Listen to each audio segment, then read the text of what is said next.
Najwan, pada Kak Acil dan Kak Najwan, waktu dan tempat dipersilahkan. Cek, suaranya jelas gak? Seru dong. Aman Kak, aman. Jelas. Bismillahirrahmanirrahim. Assalamualaikum warahmatullahi wabarakatuh. Kenalin ya, nama Ane Acil. Ane mahasiswa perbandingan mazhab semester 3 di UIN Jakarta. Dan sekarang gue mau jelasin tentang perbandingan mazhab. Next, Kak.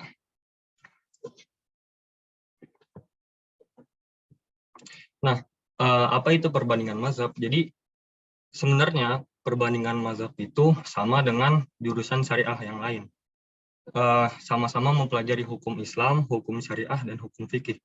Tapi yang menjadi ciri khas dari jurusan PMH ini adalah titik fokusnya yang mempelajari dan mengkaji pendapat-pendapat para imam mujtahid, beserta dalil-dalil yang mereka gunakan tentang suatu masalah yang ikhtilaf, yang saling berselisih, sampai diketahui pendapat mana yang paling kuat dan paling relevan. Jadi misalnya kayak gini, mungkin gambaran kasarnya, misalnya dalam satu wilayah, katakanlah di Indonesia, kan mazhabnya ini kan mazhab Syafi'i kalau di Indonesia. Jadi ketika ada suatu masalah dan para imam mujtahidnya dan para imam mujtahidnya saling berbeda pendapat, maka misalnya di mazhab Syafi'i bilang kalau masalah ini solusinya kayak gini. Lalu ada imam mujtahid yang lain bilang kalau ini solusinya seperti ini dan mereka tuh saling berikhtilaf. Maka kita sebagai mahasiswa bisa menimbang dan membandingkan pendapat mana yang paling kuat dan paling cocok untuk wilayah itu. Gitu. Jadi mungkin gambaran kasarnya seperti itu. Dan biasanya rujukan mahasiswa perbandingan mazhab ini nggak jauh-jauh dari 4 imam mujtahid terbesar yang menjadi rujukan hukumnya, itu ada Imam Syafi'i, Imam Maliki, Imam Abu Hanifah, dan Imam Ahmad bin Hambal. Next, Kak.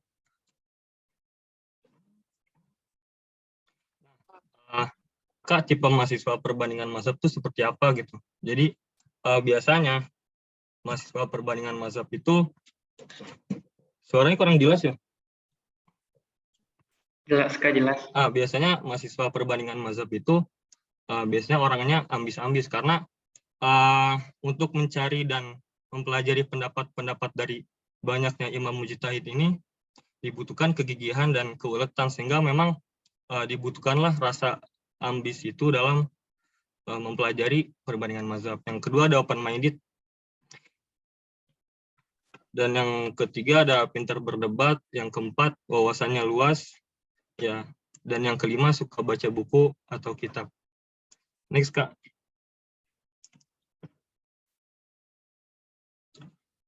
Nah, Kak, lulusan perbandingan mazhab itu dapat gelar apa?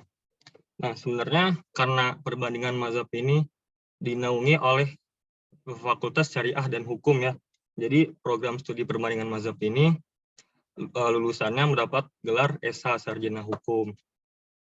Jadi sama seperti hukum-hukum yang lain gitu. Seperti hukum keluarga sama hukum ekonomi syariah sama mendapatkan gelar SH. Next, Kak. Nah, prospek karir. Di perbandingan mazhab ini sebenarnya kalau kita lulus, seminimal-minimalnya atau sebasic-basicnya kita tuh bisa menjadi pengajar atau tenaga pengajar seperti guru di pesantren, guru SMP, guru SMA, bahkan menjadi dosen. Mungkin kalau misalnya mau next step lagi, itu kita bisa menjadi ahli fatwa, atau biasanya yang di MUI itu, kita bisa masuk ke MUI, bisa masuk ke Kemenak, atau kita bisa menjadi ulama. Atau kalau misalnya mau menjadi yang mendalami hukum-hukum positif, kita bisa menjadi hakim. Cuman biasanya anak PMH itu lebih condong ke hakim-hakim yang berlandaskan ke agama, misalnya pengadilan agama atau ke KUA yang mengurus pernikahan dan perceraian, atau bisa ke hakim waris dan lain-lain. Atau kalau misalnya mau masuk ke banting setir, bisa masuk ke advokat, notaris, dan konsultan hukum. Next, Kak. Nah, apa saja jalur masuk ke jurusan ini? Jadi di PMH ini, di SNMPTN dan SBMPTN seingat aneh, pas tahunnya aneh itu nggak ada. Jadi cuman ada di SPAN PTKIN, UMPTKIN, sama Mandiri. Nah, SPAN PTKIN juga itu kan termasuknya SNMPTN-nya UIN. UMPTKIN-nya juga seperti SBMPTN-nya UIN dan Mandiri. Cuman bedanya kalau Mandiri ini dia bayar uang pangkal sama bayar UKT. Kalau SPAN sama UMPTKIN ini enggak, dua-duanya enggak. Next, Kak. Nah, hambatan dan rintangan menjadi mahasiswa perbandingan mazhab. Yang pertama, harus memiliki modal bahasa Arab dasar dan fikih dasar. Mungkin kalau di Husnul itu kan kita udah mempelajari fikih sunnah, sudah mempelajari qawaid fikih, usul fikih. Jadi, mungkin hambatan yang pertama ini nggak bakal susah-susah banget lah. Soalnya, ya kan emang kita sehari-hari bicaranya kan bahasa Arab gitu kan. Dan kita belajarnya dari kitab-kitab yang berbahasa Arab. Jadi, mungkin gampang lah buat anak UIN. Yang kedua, banyak menghafal karena kita selain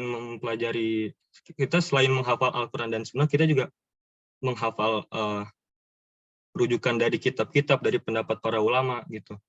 Yang ketiga, mata kuliah yang terlalu bercabang. Mungkin hambatannya memang kalau di perbandingan mazhab itu memang ada mata kuliah yang terlalu bercabang, ada yang biasa aja. Mungkin contohnya kita di semester 3 ya, kita tuh mempelajari fikih muamalah. Jadi kan sebenarnya fikih muamalah itu kan fikih yang mempelajari tentang ilmu sosial ya, yang saling berkaitan dengan antar manusia. Lalu di cabang-cabangnya lagi tuh tentang fikih muamalah, tentang jual beli, mudharabah. Lalu di semester berikutnya lagi kita mempelajari tentang muqaranah fikih muamalah. Jadi ada cabang-cabangnya terus gitu. Yang keempat, hambatan yang keempat, berbeda dengan Tim Tank, pemahaman mahasiswa syariah di UIN banyak dari diskusi mandiri. Kalau di Tim Tank itu kan, setahu aneh, banyak syekh-syekhnya yang ngadain talaki, ngadain selain di mata kuliah itu ngadain talaki lagi, ngadain diskusi lagi. Nah, kalau di UIN tuh jarang banget dosen yang ngadain talaki kayak gitu. Jadi, kebanyakan dari diskusi mandiri. Next, Kak. Nah, kenapa harus perbandingan mazhab? Yang pertama, dapat mengetahui berbagai pendapat, baik dalam satu mazhab ataupun mazhab-mazhab lain. Jadi nggak stuck di satu mazhab doang gitu. Jadi misalnya mazhab kita sama mazhab negara lain berbeda gitu. Jadi kita bisa mengetahui bahwa mazhab itu nggak cuma satu gitu. Yang kedua, dapat memperoleh pandangan yang luas tentang pendapat para imam dan dapat mentarjih mana yang terkuat. Jadi ya emang di jurusan perbandingan mazhab ini emang kita belajarnya membanding-bandingkan gitu. Jadi kita bisa memperoleh pandangan yang luas tentang pendapat para imam. Next, Kak. Testimoni setelah menjalani prodi perbandingan mazhab. Ini Ane dapat dari Bang Imron Mustafa, anak perbandingan mazhab juga. Jadi kata beliau, beda kepala, beda isi seringkali menimbulkan persinggungan yang tajam. Di prodi PMH, masalah ini mendapat berbagai alternatif solusi yang tepat. Mungkin kalau testimoni dari Ane sendiri, apa ya, Ane tuh ngerasa kalau pikiran Ane tuh nggak stuck gitu, nggak stuck di satu mazhab doang. Jadi misalnya ketika ada pendapat yang ikhtilaf atau berselisih dari Ane nggak langsung menjudge orang itu atau orang yang berpendapat berselisih dari Ane itu salah gitu. Mungkin pendapat dia ada imam-imam yang berpendapat seperti itu, ada dalil-dalil yang membolehkan seperti itu, ada landasan dalilnya. Jadi ibaratnya lebih toleransi aja sih, lebih toleransi antar berpendapat. Mungkin itu. Terus next, Kak. Rekomendasi prodi perbandingan mazhab di berbagai universitas. Yang pertama ada perbandingan mazhab Syarif Hidayatullah yang jurusannya akreditasinya A, dan ada banyak sekali beasiswa di sana kayak beasiswa KIP, BLU, dan lain-lain. Terus yang kedua, perbandingan mazhab UIN Sunan Gunung Jati, Bandung ya, ini jurusannya akreditasi A dan biaya kuliahnya sangat terjangkau. Next, Kak. Terus yang ketiga ada perbandingan mazhab UIN Sunan Kalijaga di Yogyakarta, jurusannya akreditasi A, dan UIN ini menjadi salah satu universitas dengan pendaftar terbanyak. Dan yang keempat, yang terakhir, perbandingan mazhab UIN Raden Fatah di Palembang atau di Sumatera. jurusannya akreditasi A juga, menjadi satu-satunya universitas negeri yang berbasis Islam di kota Palembang. Next, Kak. Nah, ini ada sedikit quotes dari Imam Syafi'i, tafaqquh qabla an tarasa fa idza ra'asat fala sabila ila tafaqquh. Belajarlah kamu atau berlelah-lelahnya kamu sebelum menjadi pemimpin, karena ketika kamu sudah memimpin, tidak ada kesempatan lagi untuk belajar. Next, Kak. Oh, mungkin itu aja dari Ane. Saya kembalikan lagi ke moderator. Wah, bagus banget ya materi dari Kak Acil tadi tentang perbandingan mazhab. Jangan lupa kasih tepuk tangan dulu pakai emot tepuk tangan.